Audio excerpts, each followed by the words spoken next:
Hello friends, দেখো আমার N T world চ্যানেলে তোমাদের জন্য আমি একটা নতুন রান্নার আইটেম নিয়ে এসেছি।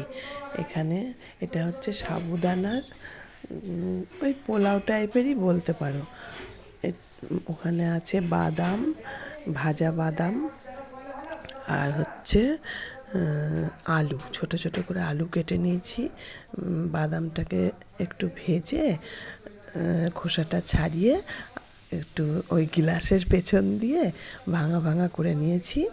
আর রয়েছে সামান্য একটু জিরে, কিচ্ছু না, খুবই শর্টকাটে একটা, মানে একাদশী বলো বা কোনো দিন হয়তো এই যে সোমবারে, মানে অনেকে সাবু ভিজা খেতে পছন্দ করে না, সাবু ভিজা খেলে অম্বল হয়ে যায়, তো তখন এইটা কিন্তু খুব টেস্টি একটা খাবার, খাওয়া যেতেই পারে। তো তেলটা গরম হয়ে গেছে, তেলের মধ্যে আমি দিয়ে দিলাম গোটা জিরে। গোটা জিরে দিয়ে দিলাম তেলের মধ্যে। গোটা জিরেটা যখন ভাজা ভাজা হয়ে আসবে তখন দিয়ে দেব আলুগুলো। খুবই সহজ কিন্তু টেস্টফুল খাবার। আমার একটা ভুল হয়ে গেছিলো এখানে, মানে সাবুদানাটা আমি তো কিনিনি, ঘরে ছিল, মানে সাবুদানাটা ঘরে ছিল, একজন দিয়েছিল আমাকে। তো সেই জন্য সাবুদানাটা ঠিক মনের মতো না বলে খাবারটা আমি ঠিক মতো তৈরি করতে পারিনি। সাবুদানাটা এখানে যদি মোটা দানা হয়, মানে সাবুদানার যে মোটা মোটা দানাটা হয়, সেইটা দিয়ে করলে সব থেকে সুন্দর মানে হয় আর কি। এটা এর আগে আমি অনেকবার করেছি, তখন মোটা দানার সাবু দিয়ে করেছি। আর এইবারটা তোমরা লাস্ট পর্যন্ত দেখো, দেখলেই বুঝতে পারবে যে আমি কেমন মানে বোকা বেনে গেছি, বা আমার পুরো খাটনিটাই পরিশ্রমটাই বৃথা গেছে। তার কারণ এই সাবুদানাটা একদম মানে গলে শেষ। সাবুদানাটা আমি ভিজিয়ে রাখিনি কিন্তু, মানে জলের মধ্যে দিয়েছি আর তুলে এই ছাকনাটা, এই নেটটাই দিয়ে রেখেছিলাম যাতে জলটা ঝরে যায়। হ্যাঁ, জলটা ঝরে গেছে ঠিকই, কিন্তু সেই ঝরঝরে টাইপটা আসেনি। সাবুদানাটা এমনভাবে ভিজাতে হবে যাতে গলে না যায় বা ফুলে উঠবে, অথচ মানে আস্ত থাকবে, আবার নরমও থাকবে। মানে এইটাই মেন টেকনিক এই রান্নাটার। এই জিনিসটাই বেশি লক্ষ্য রাখতে হবে যাতে আমার সাবুদানাটা গলে না যায়। সাবুদানাটাকে আস্ত রাখতে হবে, আবার নরমও করতে হবে। বাজারে দেখবা 2-3 রকমের সাবুদানা পাওয়া যায়। হ্যাঁ, তো এই সাবুদানাটা এতটাই মানে ছোট ছিল, যার জন্য এই রান্নাটা করাটা আমার একটু পরিশ্রমটাই বৃথা গেল। তবু সব কিছু পদ্ধতিই ঠিক ছিল, এইভাবেই করবে, শুধু সাবুদানাটা একটু মোটা হলে ভালো হয় আর কি। তো হলুদটা কিন্তু বন্ধুরা বেশি দেওয়া চলবে না, সামান্য একটু হলুদ। ওই যে বলে না, হলুদ ছাড়া খাবার খেতে নেই, তার জন্য সামান্য একটু হলুদ দিলাম, সামান্য একদম। যেহেতু সাবুদানাটা সাদা, তো সাদা ভাবটা থাকলে বেশ দেখতে ভালো লাগে।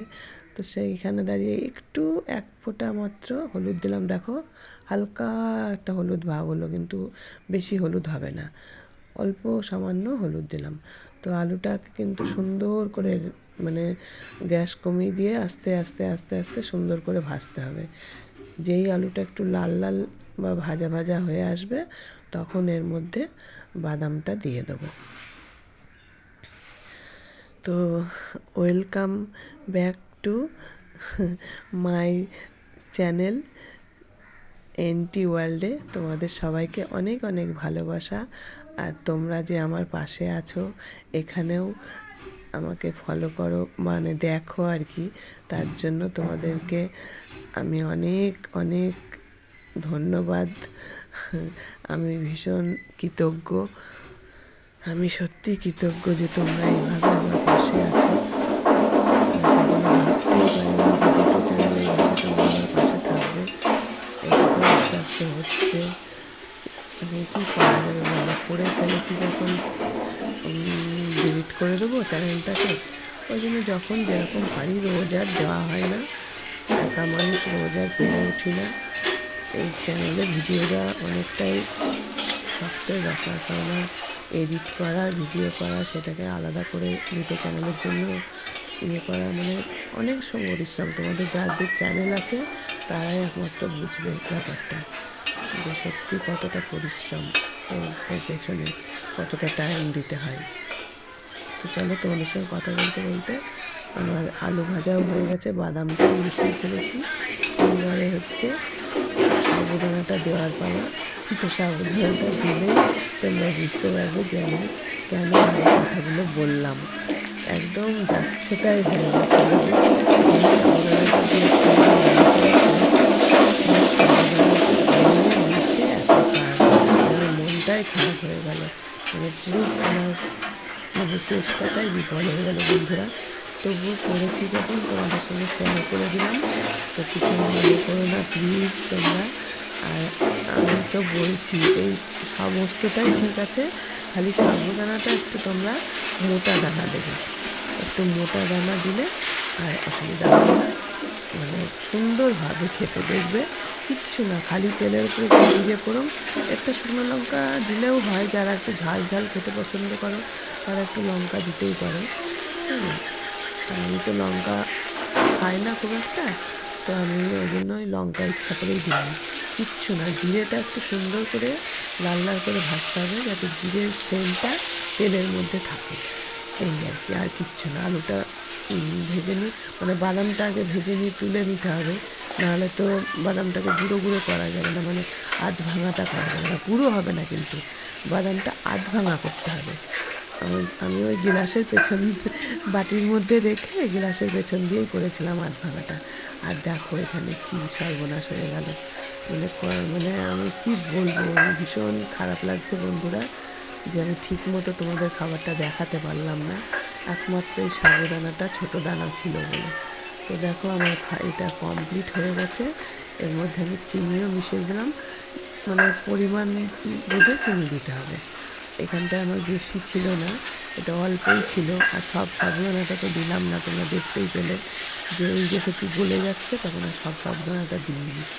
এটা একা একাই তেল ছেড়ে যাবে, এরকম যদি গলে না যেত না তাহলে এইটার মানে সবটা তেল ছেড়ে যেত। তো যাই হোক, চলো এই যে নিয়ে পুরো কমপ্লিটটা নিয়ে চলে এসেছি তোমাদের সামনে। আর বুঝতেই তো পারছো আশেপাশের কোলা, এখন ভয়েস দিচ্ছি তাও আওয়াজ হচ্ছে, একটু কষ্ট করে তোমরা দেখে নিও। আর এখানে যেহেতু টিভি চলছিল, কপিরাইট আসবে বলে আমি নিজের ভয়েস দিতে বাধ্য হচ্ছি। আর এই দেখো সবটা কিন্তু আমি ওইটার মধ্যে দিইনি, অল্প একটু বাঁচিয়ে রেখেছিলাম, এগুলো দিলে আরও মানে একদম যাচ্ছে তাই হয়ে যেত, ওই জন্য একটুখানি রেখে দিয়েছিলাম।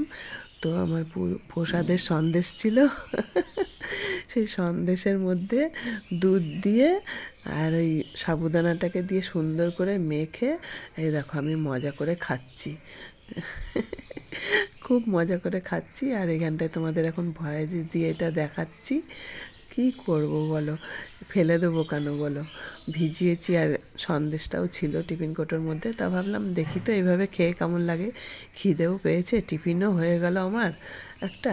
তো এই খেয়েই আমার দুপুরবেলাটা আজকে চলে গেছিলো, এই দুধ দিয়েও খেয়েছিলাম আর ওটাও খেয়েছিলাম, আর ভাত রান্না করেছিলাম সেইটা হচ্ছে রাত্রিবেলা খেয়েছিলাম। তো বন্ধুরা চলো, আমার এই পাগলামি ভিডিওটা কেমন লাগলো তোমরা কিন্তু কমেন্ট করে জানাবে কেমন। আর হাসবে না কিন্তু, কারা কারা দেখবে সেটাও আমি জানি, খুব অল্প সংখ্যা মানুষ দেখে, শামিমা কি কমেন্ট করবে জানি না আজকের এই ভিডিওটা দেখে। তো চলো, আমি দুধ দিয়ে সাবু দিয়ে খেয়ে নিলাম, এরপরে সোমবারের দিন আবার এটা করার চেষ্টা করব, তাহলে আমার আর একটু সাবু আছে, সেইটা ফুরিয়ে যাবে আর কি। এইগুলো খেলে কী হয় বলো তো, আমার যা খায় তাতেই অম্বল হয়ে যায়, কদিন ধরে বলছি না। আর এখন যেহেতু হোমিওপ্যাথি ওষুধ খাচ্ছি, ওই জন্য অ্যালোপ্যাথি ওষুধ খেতে পাচ্ছি না। তো চলো, মনে হয় ভিডিওটা শেষ হয়ে এসছে, তোমাদের টাটা করে দিচ্ছি। ওই দেখো ইশারায় তোমাদের বুঝিয়ে দিলাম, হ্যাঁ, যে ভয়েস দিতে পারছি না। তো চলো টাটা, বাই বাই, সবাই খুব ভালো থেকো আর আমার পাশে